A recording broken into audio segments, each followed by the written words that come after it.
மன்னார்குடி ராஜகோபால சுவாமி கோவில் வைரகிரீடம் திருப்பணி உண்டியல் திறக்கப்பட்டு எண்ணப்பட்டதில் ரூபாய் 13 லட்சம் பக்தர்களின் காணிக்கையாக கிடைக்கப்பெற்றது.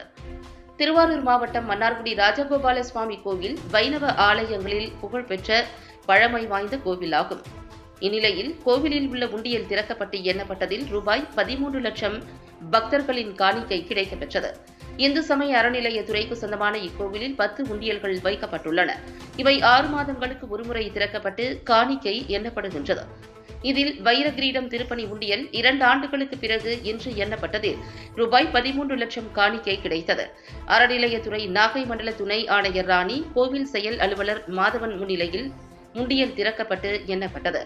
இதில் ரூபாய் 13 லட்சம் ரொக்கம், 10.5 கிராம் தங்கம், 49.5 கிராம் வெள்ளி ஆகியவற்றை பக்தர்கள் காணிக்கையாக செலுத்தியிருந்தனர்.